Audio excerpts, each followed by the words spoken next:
Hi hello welcome back to my channel Sonu Juhi's kitchen. ఈరోజు మన కిచెన్లో సొరకాయతో హల్వా. ఈ విధంగా హల్వా చేస్తే చాలా సాఫ్ట్గా నోట్లో వేసుకుంటే వెన్నెలా కరిగిపోవటంతో పాటు రుచిలో అమోఘంగా ఉంటుందండి. ఇలా ఒక్కసారి ట్రై చేసి చూడండి, చాలా అంటే చాలా బాగుంటుంది. ఇక్కడ నేను 2 మీడియం సైజు లేత సొరకాయలను తీసుకొని సొరకాయ పైన ఉన్న తొక్కును తీసి సన్నగా ఇలా తురిమి తీసుకున్నాను. సొరకాయను తురిమేటప్పుడు మధ్యలో ఉండే గింజలు ఉంటాయి కదా, వాటిని పక్కకు తీసేసి పైన ఉండే గ్రీన్ పార్ట్ని ఈ విధంగా తురిమి తీసుకోవాలి. దీని వలన సొరకాయ హల్వా చాలా పర్ఫెక్ట్గా ప్రిపేర్ చేసుకోవచ్చు. ఈ సొరకాయలు మా మావయ్య వాళ్ళ తోటలో నుండి ఇచ్చి పంపించాడండి. చాలా లేతగా ఉన్నాయి, అందుకే ఇందులో గింజలు అనేవి పెద్దగా రాలేదు. ముందుగా ఒక మందపాటి ప్యాన్ని తీసుకొని 3 టేబుల్ స్పూన్ నెయ్యిని వేసి, నెయ్యి వేడయ్యాక జీడిపప్పు పలుకులు వేసి లైట్గా కలర్ వచ్చాక తీసేసుకోవాలి. మీరు సొరకాయ హల్వా చేసేటప్పుడు కంపల్సరీగా లేతగా ఉన్న సొరకాయలను మాత్రమే ఎంచుకోండి. ముదురుగా ఉన్న సొరకాయలను తీసుకున్నారనుకోండి, టైం అనేది చాలా తీసుకుంటుందండి ఉడకడానికి. అలాగే ఇందులోకి ఎండు ద్రాక్షను వేసి ఫ్రై చేసుకొని ఒక గిన్నెలోకి తీసి పక్కకుంచండి.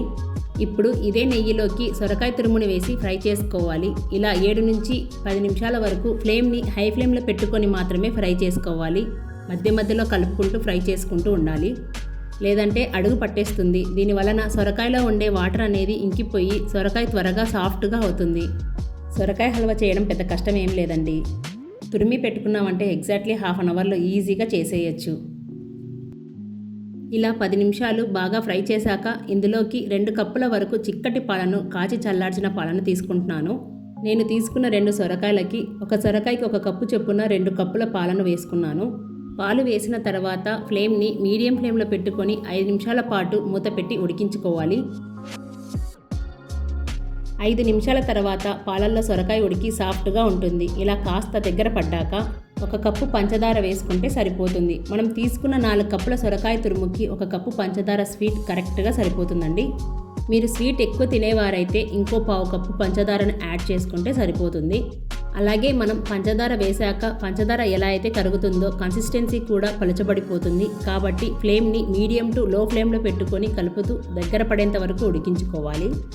ఈ సొరకాయ హల్వా అచ్చం స్వీట్ షాప్లో లాగా, అలాగే మంచి టేస్ట్ కోసం 3/4 కప్పు మిల్క్ పౌడర్ని తీసుకుంటున్నాను. ఈ మిల్క్ పౌడర్ వేయడం వలన ఎక్స్ట్రా టేస్ట్ అనేది యాడ్ అవుతుంది.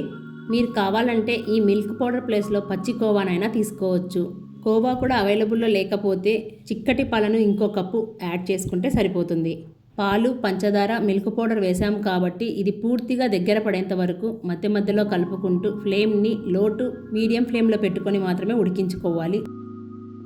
ఇది పూర్తిగా ఉడికిన తర్వాత చూడండి, హల్వా అనేది ఈ విధంగా వచ్చాక ఇందులో చిటికెడు ఫుడ్ కలర్ని యాడ్ చేస్తున్నాను. ఇది కంప్లీట్గా ఆప్షనల్ అండి. మీకు ఫుడ్ కలర్ యాడ్ చేయడం ఇష్టం లేకపోతే స్కిప్ చేయొచ్చు. ఇప్పుడు వీటిని బాగా మిక్స్ చేసుకోవాలి. ఈ విధంగా హల్వా చేస్తే చాలా సాఫ్ట్గా నోట్లో వేసుకుంటే వెన్నెలా కరిగిపోవడంతో పాటు రుచిలో చాలా అంటే చాలా బాగుంటుందండి. ఒక్కసారి ఈ విధంగా ట్రై చేసి చూడండి, మళ్ళీ మళ్ళీ చేసుకొని తింటారు. హల్వా అన్న తర్వాత నెయ్యి లేకపోతే ఎలా? ఇప్పుడు ఇందులోకి 3 టేబుల్ స్పూన్ నెయ్యి, అలాగే ఫ్లేవర్ కోసం 1/2 టీ స్పూన్ యాలకుల పొడిని వేసి మొత్తం ఒకసారి బాగా కలుపుకోవాలి. ఇలా పైనుండి నెయ్యి వేసుకొని తింటే అమోఘంగా ఉంటుంది. తిన్న కొద్దీ తినాలనిపిస్తుంది. ఫ్రెండ్స్, మీకు అవైలబుల్లో ఉంటే లేత సొరకాయలను తెచ్చుకొని కంపల్సరీగా ఈ విధంగా ట్రై చేసి చూడండి. ట్రై చేశాక మీకు ఎలా కుదిరిందో నాతో కామెంట్ బాక్స్లో కామెంట్ చేయండి.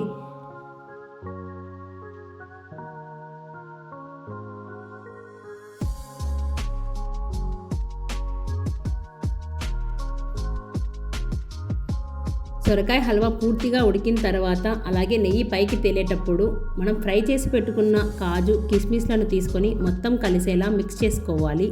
అంతే, ఎంతో ఈజీగా డెలీషియస్గా ఉండే సొరకాయ హల్వా చేయాలంటే ఇలా తప్పకుండా ట్రై చేయండి. ఇంట్లో అందరికీ చాలా అంటే చాలా బాగా నచ్చుతుంది. సో ఫ్రెండ్స్, ఇవాల్టి సొరకాయ హల్వా మీకు నచ్చిందనే అనుకుంటున్నాను. మీకు నచ్చినట్లయితే ఇలాంటివి మరెన్నో మంచి మంచి రెసిపీస్ కోసం మన ఛానల్ని సబ్స్క్రైబ్ చేసుకోండి, లైక్ చేయండి, షేర్ చేయండి. మీ ఫీడ్బ్యాక్ని కామెంట్ రూపంలో తెలియజేయండి. మరో కొత్త వీడియోతో మీ ముందుకు వస్తాను. అంతవరకు bye friends. Thank you for watching.